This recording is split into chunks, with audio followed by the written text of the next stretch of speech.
Today we are looking at Japanese cream stew. This is a Japanese take on European dish. It's very different recipe to what you do imagine. Grab your pack of stew roux and let's dive in. Start by chopping your carrot into quarters. Then use the ancient Japanese technique of rangiri, also known as rando chops. Get some cap mushrooms and quarter them. Thick slices of onions. Potates cut to same size. Then place in water to prevent discoloration. Meantime, cut away any excess skin and slice these rice balls into bite-sized pieces. Realize part way through this process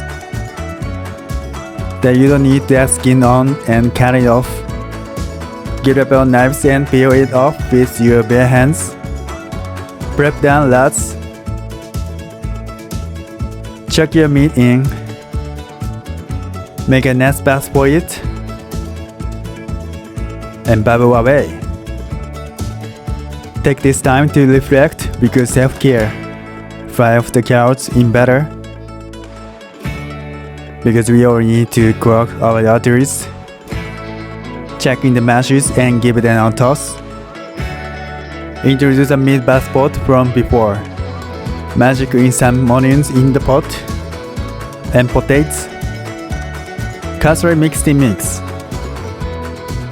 Chop up some broccoli to parboil. Tasty tiny trees.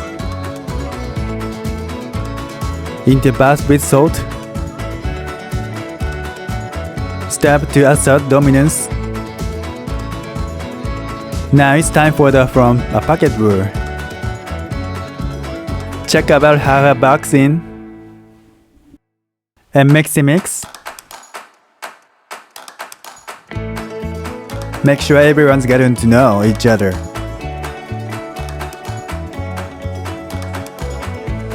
And in comes the milk for creamy goodness. Mix, mix, mix. When thickened up, you're done.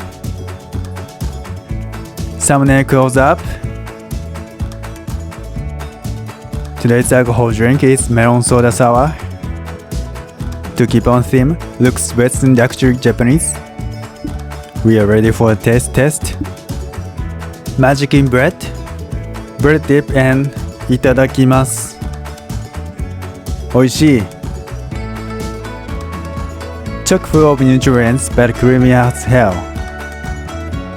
This tastes like you've made everything from scratch. Frying off the carrots in butter did that trick. If you can't find Roux in your city, check below. Do you read the link to the person that sends Japanese goods? Ask them to send it to you. I think I'm gonna have to take this off camera. Till next time.